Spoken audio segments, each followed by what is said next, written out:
willingly, openly with the Chinese government, because this very well could be, I've been reading that NEO could be like the state-sponsored cryptocurrency of China. Now, they are working hand in hand with them, trying to get things okie dokie, so that there's going to be no issues with this, with the blockchain and its smart economy. But they want to know who you are. All right, this is where the price comes in. They don't just want, you can't just use this anonymously. They want to digitize your identity. All right, now just think about this. What are the inherent dangers of your identity being digitized along with your assets and your property? This is a clear example of a world getting smaller, because if you have to verify ownership or transaction of a fit, like let's say you have a bar of silver and you've digitized that asset, and that is under the compliance of the Chinese government, and something bad happens and you've had to tag your silver. Well, essentially the physical, there's just a lot of weird stuff with this that just like kind of rubs me the wrong way, and I'm a little tinfoily hat about this kind of stuff. I'm a little tinfoily hat in general, but as a liberty-loving individual, I see a lot of scariness with this, especially with anyways, NEO's founders, these guys, they're just a part of the good old boys club. They have another company called On-Chain that they founded, and it's a cozy little company that works directly with mega corporations in China and collaborating corporations in the U.S. They are working with Alibaba, they are working with Microsoft, they are working with the Communist Party in China, and they are developing a way for everybody to work together so that everybody knows everybody, and everybody knows and has access to everybody's everything. So in case of an emergency, they can just stop you from getting your stuff. Deep collaboration with powerful entities to create digital identities. The worst part about this is that, and I don't want to be like all conspiratorial, but people are totally on board with doing this. Everybody thinks this is a great idea. I thought it was a great idea, and then everything started thinking, oh my gosh, this is actually really a horrible idea. In the future, this is a horrible idea. This is 1984 level stuff. All right. From an idealistic point of view, NEO, it's just another Bitcoin Cash seeking endorsement from crony capitalists and corporate oligarchies. It's exactly the kind of people they want to work with. It's just another Ripple. It's seeking the endorsement from mega banks and wanting to be involved and in bed with them. It's actually worse than both Bitcoin Cash and Ripple, because it's actively working with all of the above while also collaborating with an extremely controlling and powerful central government, the Communist Party of China. I don't know about that, Robert. If they're trying to get regulatory compliance in China, and this is this is being touched on a little bit today, but the Chinese government, actually every government on the planet, is coming to the realization that they cannot control these decentralized blockchains. They can't control all the flow that happens. So what do? Be open about it. Just say, listen, let's adapt to this environment, but let's do it, and let's go to the head honchos and make sure that we have access to this entire platform, that we can control it if there's an emergency. We can, if there's some type of panic, then we need to get a hold of it. Let's make sure that we can do that. All right, that sounds all nice and good, but it's not nice and good. It's really antithetical to the ideals of Satoshi Nakamoto. This is not the entire purpose of Bitcoin's inception and a decentralized digital currency was that it would be a break from powerful organizations and governments. This is solidifying political organizations. This is not creating a more free area to trade. This is not creating a more free market. This is creating a free market with with somebody who can easily shut it off, like really just shut it off. I mean, you don't have to, if you're digitizing physical assets and if you're digitizing property and all this other jazz, you don't need to send somebody with guns to take it from you, really. You just have to shut it off. I mean, you just say, this guy doesn't have it anymore. I mean, you are essentially shunned. But, I mean, yeah, it's just, it eliminates barriers to, did I write that right?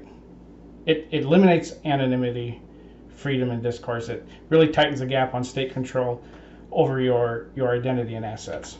Objective point of view, if Ethereum's team doesn't get off its duff, NEO certainly will be the Ethereum killer. It is a lot more efficient. It has a lot more going for it. It has, you know, it is just, I mean, it can complete, you know, tens of thousands of contracts more than Ethereum can. You know, it's just, it is a more effective environment, but at a cost. I mean, really, essentially, you know, I wrote that NEO is making a big toy, and that like Ethereum is a big toy room that everyone can participate in, but NEO is making a big toy in that room with a singular purpose, and it wants to make sure that all of us play with only that toy. And if you don't like that toy, well, you can't be, apparently I did not spell check, you can't be anonymous with your dissent anymore. This is, you know, the only thankful thing about this.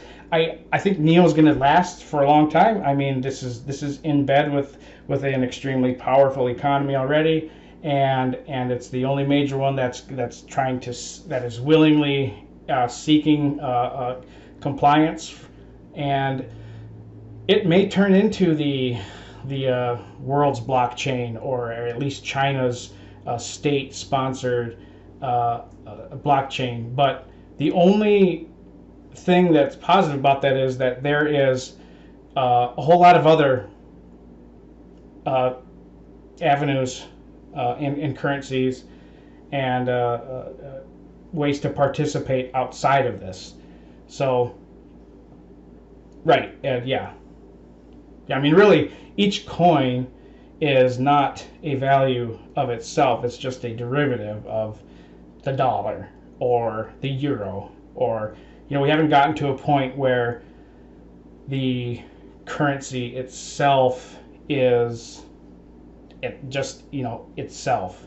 Well, maybe Bitcoin, but yeah, I mean, I felt weird talking about NEO because when I started reading more about it, I just started to get kind of I mean, besides all the positive things about it and its efficiency and the smart economy and how awesome that entire sphere is. I know I really didn't talk much about that because we've already discussed it quite a bit, but you know, it's almost a limitless amount of things that you could do in this big sandbox that NEO has.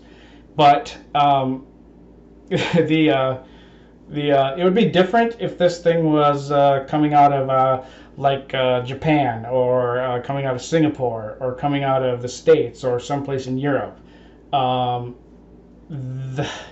This is a whole nother scary type of. This is a wolf in sheep's clothing. That's what this is. This is the literal wolf in sheep's clothing, and that's my opinion. I mean, not trying to get all political, but I mean, it's hard not to be political about this, about cryptos, because that is exactly the purpose of their development, was based on a political ideal of liberty, and this is totally not liberty. This is the veritable man standing there saying, do what you can eat and have shelter and food, but you always have to do what I say, and that is what NEO is shaping up to be. And that's enough to make me not like it. That was enough to make me not like Ripple. And you know what? Ripple and Bitcoin Cash is kind of the other way, as far as like, it just wants to make sure that it was being controlled only by the mining syndicates, and you know, Ripple just wants to be owned by the banking corporations. But this guy wants all of it. NEO is Let's get everybody involved. And the worst part is we have complicit U.S.-based companies who are totally okay with this. But that, I mean, they've been doing that kind of stuff now over there for years. But yeah, it's not decentralized. That is the funniest part of NEO. It is totally centralized. It will be totally centralized. Yeah, it's kind of a scary situation. I mean, I'm happy that I never participated in it yet, but that's all up to everyone else to make their own decisions. This is just my point of view of it. One thing I really like about this group in this room is that there is no sufferance of groupthink, and I know that we've all had lots of different shared ideas and opinions about things. It's just one I diverge on a little bit, which is good because then everybody kind of gets their share of I don't know, people involved in the market tend to